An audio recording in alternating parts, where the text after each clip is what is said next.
영상을 잠깐 보고 말씀을 나누겠습니다.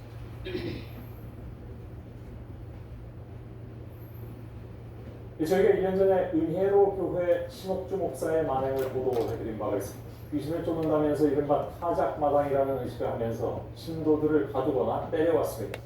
남태평양 희지섬에 신도 수백 명을 이주시켜서 노역을 시키기도 했죠. 오늘 1심 판결이 내려졌는데 징역 6년의 실형이 선고됐습니다. 이희경 기자. 신옥주 목사는 5년간 약 400명이 넘는 신도를 피지섬에 이주시킨 것으로 추정됩니다. 신도들은 노동과 설교 듣기를 반복하면서 대가를 받지 못했다고 말했습니다. 종교의식을 빙자해 서로를 폭행하는 타작마당도 거의 매일 이루어졌다고 증언했습니다. 지난해 7월 JTBC 보도 이후 신옥주 목사는 구속됐습니다. 그리고 오늘 법원은 폭행과 특수감등, 아동학대 등 9가지 혐의 대부분을 유죄로 봤습니다. 징역 6년을 선고했습니다. 재판부는 피해자들이 돌이킬 수 없는 상처를 받고 가족 해체라는 사회적 문제로 이어져 엄중한 처벌이 불가피하다고 양형 이유를 설명했습니다. 법정에는 피해자들도 나왔습니다. 타작마당이라고 하는 것 중에서 기가 많이 상했습니다. 하나님 하는 얘기에 그 30% 정도밖에 못 들었어요. 그래서 은혜와 은혜는 게 말하는 거지. 아동한데. 신옥주 목사를 추종하는 신도들은 결과를 받아들일 수 없다고 주장했습니다.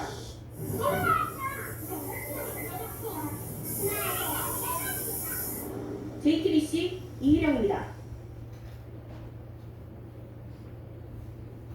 지나간 일입니다만 영상을 다시 살펴보는 것은 저 사람이 지금 감옥에 지금 있습니다만은 이제 또 추종자들이 왕성하게 지금 활동을 시작했기 때문입니다. 우리 분식집이라든가 작은 식당에 영어로 GR이라고 써있는 식당은 전부 저 사람들 성도들이 하는 식당입니다. 그레이스 로드라는 약자죠, 그죠? 은혜 길, 은혜로라는 말이잖아요, 그죠? GR로 시작되는 그런 분식집이 지금 송파구를 중심으로 해서 지금 서울에서 몇 개가 생겨났습니다. 왜냐하면 지난 4월에 제가 확인했습니다만은 조선일보에 보면 신옥주에 대해서 전면에 광고가 실렸습니다. 바로 진리의 성령이 오셨다라고 하는 내용이에요. 그러면서 말하기를 코로나가 왜 왔느냐? 신옥주를 감옥에 넣었기 때문에 코로나가 왔다는 거예요. 도대체가 전혀 뭐 근거도 없이 그냥 아무 소리나 해대는 그런 것을 보면서 우리는 저들이 지금 끝난 게 아니라 지금 다시 지금 이제 활동을 하고 있는 현재 진행형이기 때문에 말씀을 드린다라고 하는 것입니다. 기독교의 초창기는 기독론에 대한 오해가 많았습니다. 예수 그리스도에 대한, 그래서 예수님이 하나님이냐 사람이냐 이것을 가지고 많은 논쟁이 있었고 수많은 이단들이 생겨났습니다. 그리고 교회 시대인 지금은 바로 성령론에 대해서 잘못된 오해가 너무나도 많기 때문에 우리가 하나님에 대해서 특히 성부와 성자와 성령 하나님을 올바로 아는 것은 너무나도 중요한 문제가 되었다라고 하는 것입니다.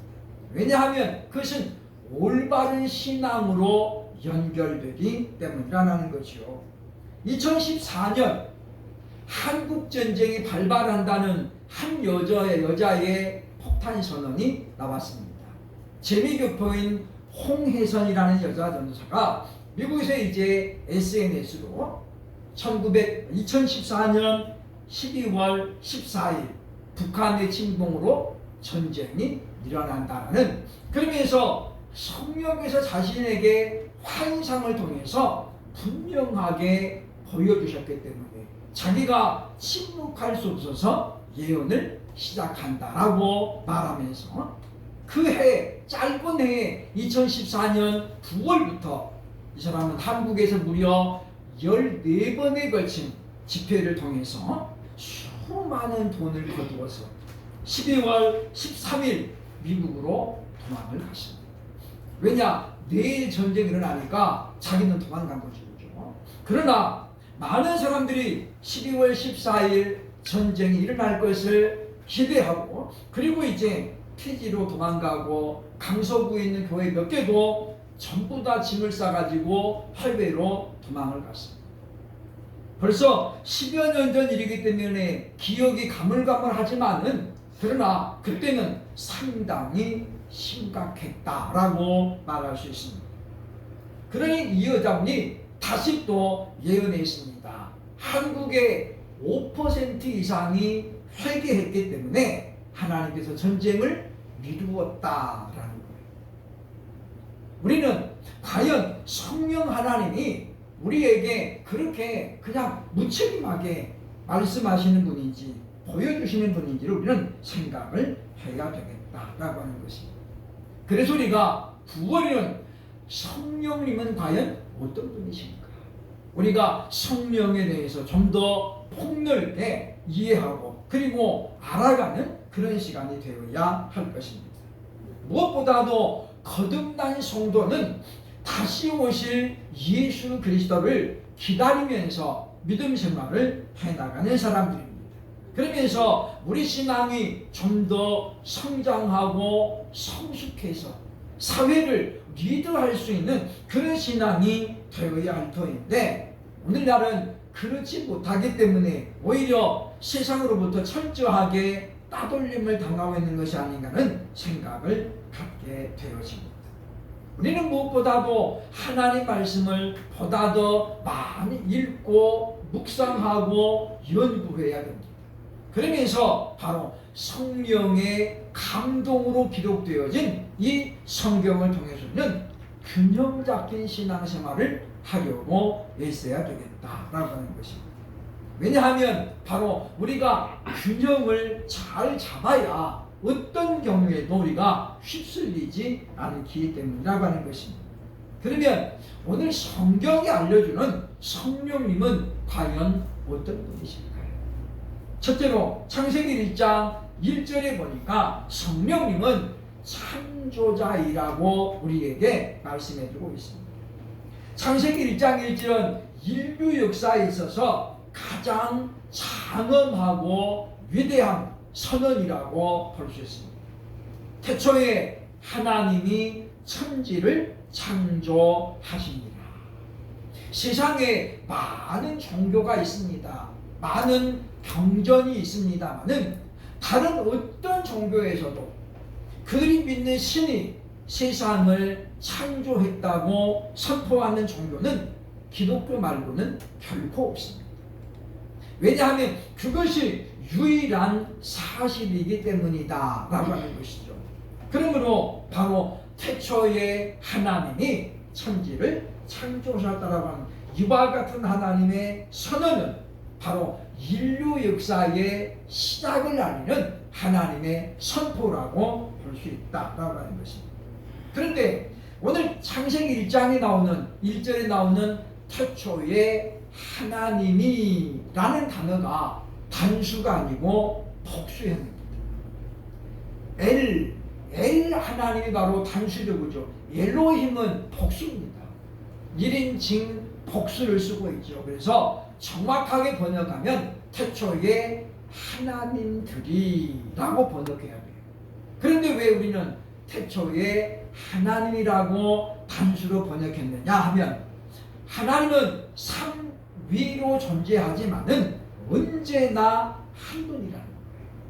그래서 아버지와 아들과 성령이 온전히 하나이기 때문에 성경은 하나님은 한 분이시라라고 선포하고 있는 우리는 기억을 해야 되겠다라고 하는 것입니다. 창세기 1장 26절에 보면 사람을 만드실 때 이런 말씀이 나옵니다.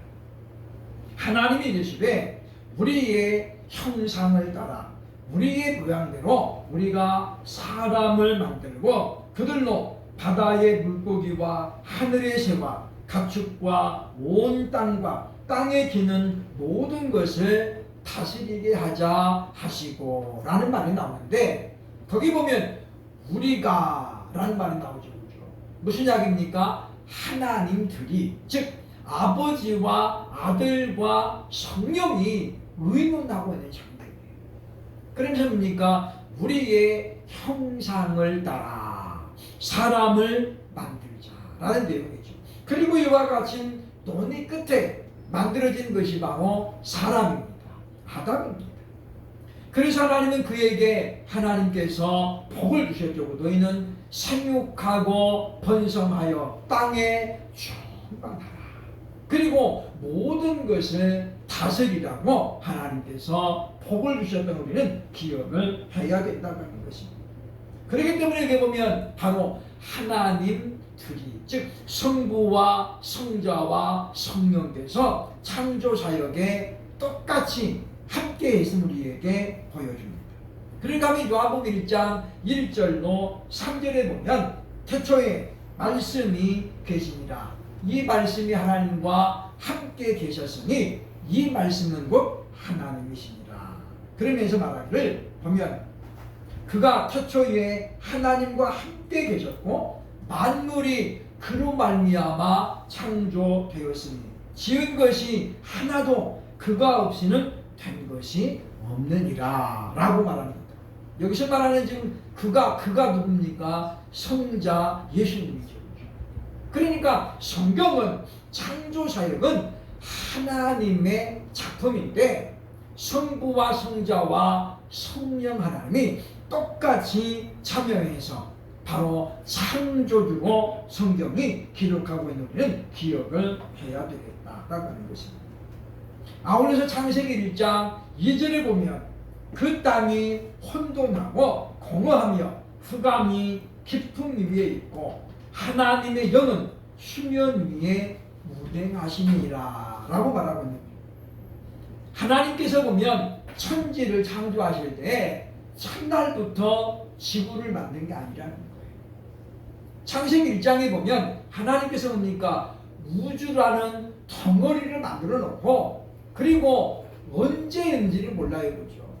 만들어 놓고 하나님들이 한동안은 기다렸다는 거예요. 그것을 바로 하나님의 신이 영이 성령께서 운행하시니라. 그러니까 그 덩어리 우주를 성령을 이렇게 보여 계속 운행하시면서 보호하셨다라고 성경은 우리에게 말씀해주고 있다고 하는 것입니다. 그래서 성령은 창조자다라고 우리가 성경을 통해서 발견하게 되어집니다.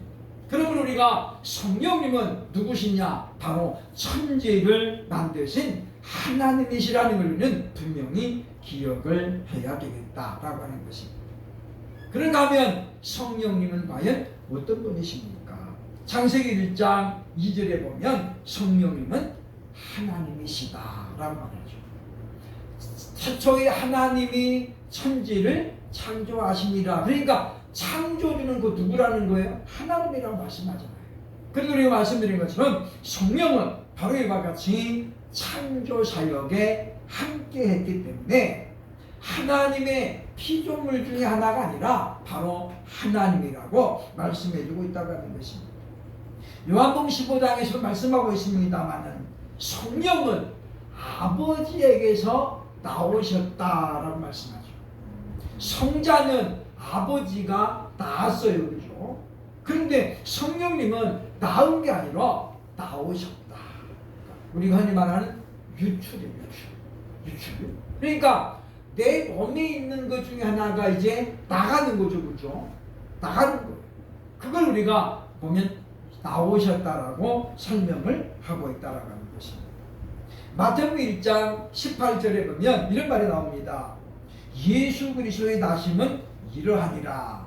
그의 어머니 마리아가 요셉과 약혼하고 동거하기 전에 성령으로 잉태된 것이 나타났더니 라고 말합니다. 마리아가 임신한 것은 성부로 말미암아 된 것이 아니라는 거예요. 성령으로 잉태되었다라고 말씀하잖아요. 왜 우리가 예수님을 하나님의 아들이라고 그럽니까? 아버지가 낳은 게 아니잖아요. 성령으로 말미암아 잉태가 되었어요. 근데 우리가 하나님의 아들이라고 하면 성령님이 곧 하나님이시기 때문이라고 하는 것입니다. 사람이 사람을 낳고 호랑이가 호랑이를 낳습니다. 소가 소를 낳죠. 개가 개를 낳습니다. 요즘은 강아지를 키우면서 마치 자식에게 하듯이 하는 사람들이 많습니다. 엄마 같다 이렇게. 그래도 뭐예요? 엄마가 될 수 없는 것은 죽었다 깨나도 그 여자분은 강아지를 낳을 수가 없어요. 개를 신랑으로 맞이하면 가능할까요? 성경은 그걸 죄라고 말하고 있고 의학적으로도 절대로 개를 사방으로 얻어도 강아지를 낳을 수 없어요. 왜냐? 하나님께서 보면 우리 보면 각, 과, 종 전부 다 분리되어 있거든요. 그래서 과학이라든가 의학적으로 있을 수가 없는 일이라고 분명히 말하고 있다는 것입니다. 많은 사람들이 지금도 성령을 하나의 어떤 심부름꾼 또는 은사나 주시는 그런 메신저로 여기는 사람들이 많이 있어서 그래서 성령의 존재를 좀 평가절하하는 그런 분들이 많이 있는데 이것은 엄연한 죄라고 볼 수 있다라고 하는 것입니다. 그러므로 우리가 하나님께서 나오셨기 때문에 바로 예수 그리스도는 하나님이 된다라고 하는 것입니다. 그래서 우리가 바로 이와 같이 많은 사람들이 성령으로 잉태되었다라는 걸 우리가 잊어버리기 때문에 간과하기 때문에 성령이 하나님이신 것에 대해서 잘 생각을 못하고 있다라고 볼 수 있습니다. 그렇기 때문에 많은 사람들이 이 성령에 대해서 잘못 이해하고 또 많은 이단들이 자기를 성령이라고 얘기하는 거잖아요. 신옥주라는 사람이 나왔습니다만 이 사람이 지금 옥중에 사는 소리가 무엇입니까? 자기가 보혜사 성령이라고 합니다. 이만희도 그랬고 이단들이 하는 이야기는 전부 다 자기가 성령이라는 거죠.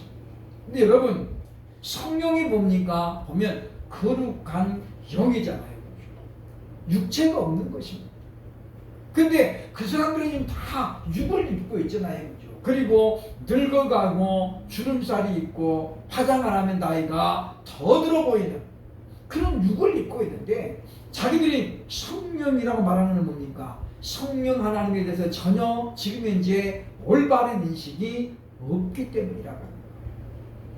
더 큰 문제는 많은 사람들이 그들을 추종하면서 성경을 덮어놓고 있다는 거잖아요. 저는 영상을 보면서 처음에는 참 그 사람들이 불쌍했습니다. 그런데 가만히 묵상하다 보니까 불쌍한 게 아니에요.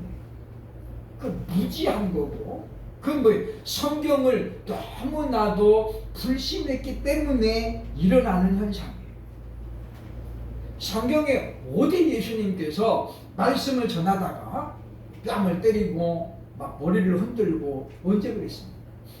근데 이 사람은 예배하다가 조금만 딴짓하면은 네 뭐하노? 해가지고 일어나가지고 막 사업으로 막 뺨을 때리고 자기가 힘드니까 뒤에 남자 이렇게 해서 네가 해 그래가지고 막 그 남자가 또 때리는 거예요. 그런데도 불구하고 그 사람들이 뭐예요? 하면 잘못했습니다 살려주세요 막 그러면서 그러는 걸 보게 되면서 그 불쌍한 것이 이미 도가 넘어간 거예요. 그러니까 성경 우리가 하나님 말씀으로 믿어야만이 우리 신앙의 근거가 되고 기준이 되는데 성경을 안 보잖아요. 안 볼 뿐만 아니라 성경이 하나님의 말씀이라고 인정을 안 한다는 거예요. 그러다 보니 어떻습니까? 이 땅에 많은 미혹의 영을 받은 사람들이 존재하게 되었다라고 볼 수 있다고 하는 것입니다. 그러므로 우리가 성령으로 충만해져야 우리는 분별할 수 있고 또 성령이 하시는 사역 중에 하나가 무엇입니까? 말씀을 생각나게 하는 거죠. 깨닫게 하는 거거든요. 그래서 우리가 성령으로 만나면은 말씀이 이 말씀이 여기에 있었구나 깨닫게 된다라고 하는 것입니다. 그러므로 성령님은 하나님의 피조물이 아닙니다. 하나님이시라는 거죠. 그래서 우리가 영이신 성령의 우리가 존재를 확신하면서 참으로 성령 하나님께서 우리를 덜 이끌어 주시고 또 함께 해달라고 기도하면서 성령으로 충만해지는 저와 여러분 될 수 있기를 주의 이름으로 축원합니다. 세 번째로 성령님은 과연 어떤 분이십니까? 요한복음 15장 26절 27절 보면 성령님은 진리의 영이다 라고 말합니다. 26절 보면 내가 아버지께로부터 너희에게 보낼 보혜사 곧 아버지께로부터 나오시는 진리의 성령이 오실 때에 그가 나를 증거하실 것이요 라고 말합니다. 요한복음 15장 26절은 두 가지 사실을 우리에게 알려주죠. 하나는 바로 예수 성령님은 바로 아버지께로부터 나오셨다라는 거예요. 나오셨다. 창조가 아니에요. 그죠? 하나님이 지으신 게 아니에요. 하나님이 낳은 게 아니에요. 하나님께로부터 나왔다. 그래서 바로 뭐예요? 하나님이시잖아요. 그렇기 때문에 우리가 하나님은 피조물 중에 하나가 절대 아니고 또는 천사들처럼 영적인 존재만으로 존재하는 것은 아닙니다.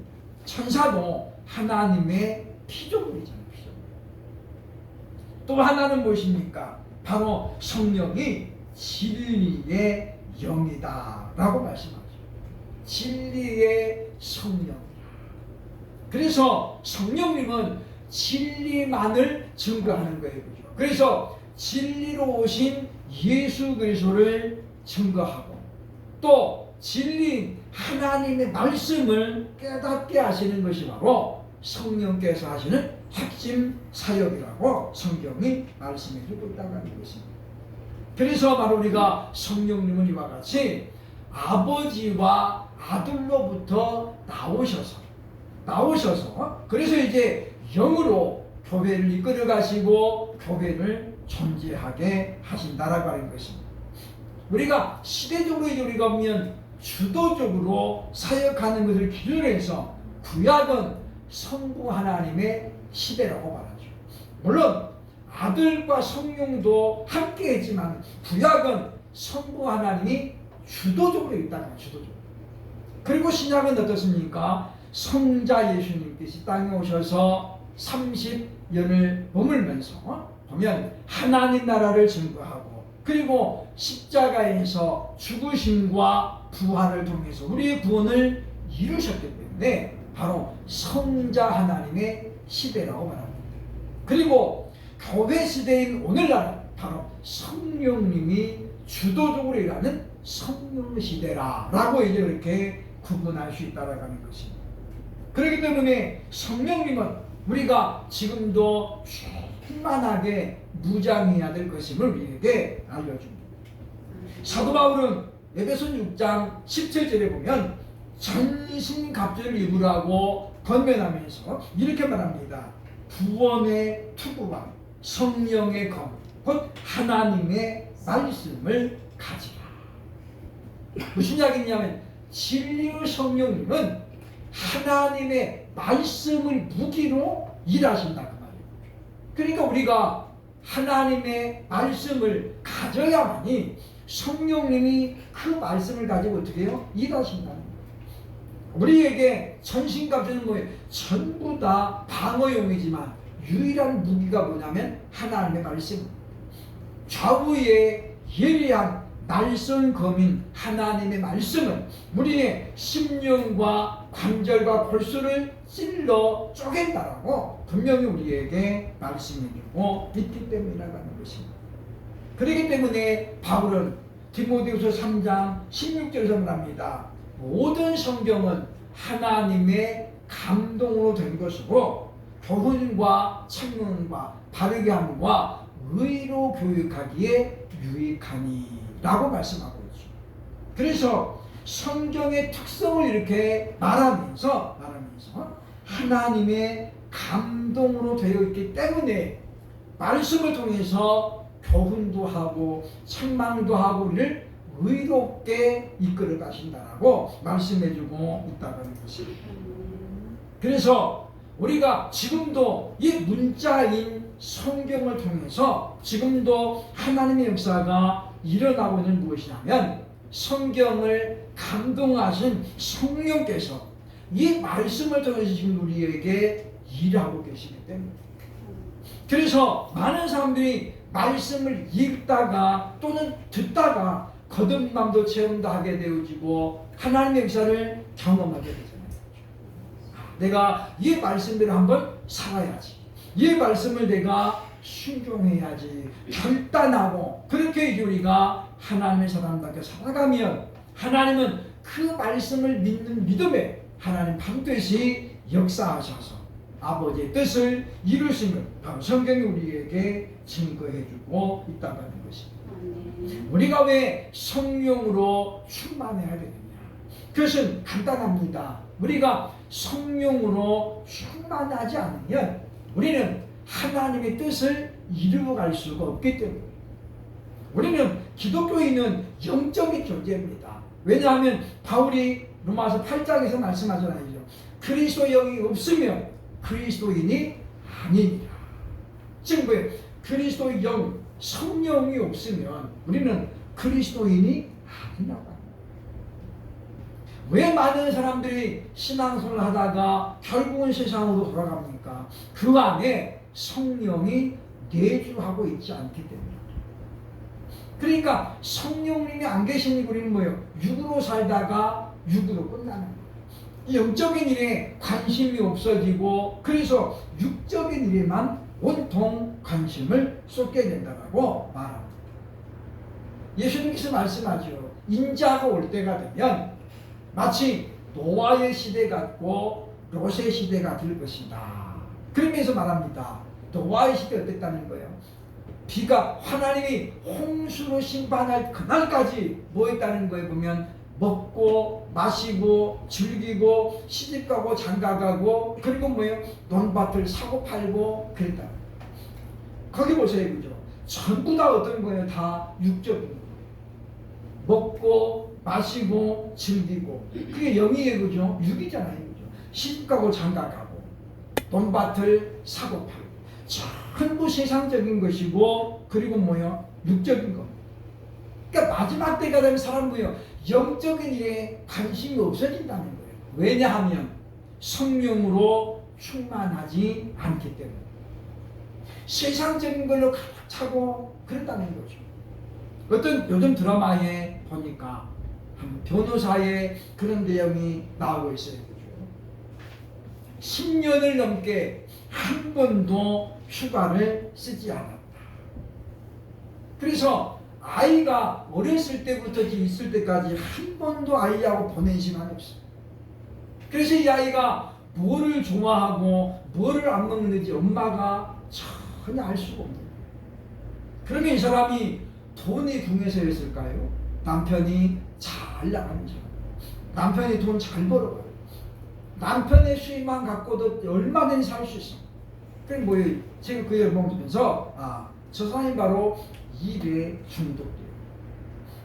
남들 다 가는 휴가도 안 가고 그게 뭐 오로지 일만 하는 거예요. 우리가 모든 것은 적당한 선을 그어야 돼요. 우리가 부지런히 일해야 돼요. 그러나 중독이 되면 안 된다. 중독이 돼요. 또 우리는 그러면서 우리가 보면 이 세상을 살아가면서 우리가 육적인 것에만 관심을 가지면 안 된다. 우리 영혼도 돌봐야죠. 지금 내 영이 지금 얼마나 메말라가고 있는지, 내 영이 얼마나 지금 영양실조에 걸려 있는지, 지금 우리 관심을 가져야 돼요.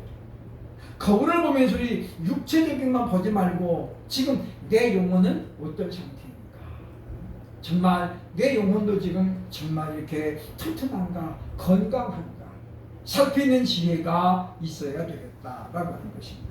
그러면 우리가 바로 이와 같이 진리로 오신 성령을 우리가 온전히 영접하면서 마치 예수님께서 문 밖에 서서 문을 두드리면서 문을 열어달라, 내가 너에게 들어가 함께 하겠다라고 말씀하시는 것처럼 우리가 성령을 충분히 받아서 그래서 우리가 성령의 사람으로 이 땅을 살아가면서 우리가 정말로 거듭난 사람이고 그리스도인답게 살아가는 우리 모두가 될 수 있기를 주의 이름으로 축원합니다.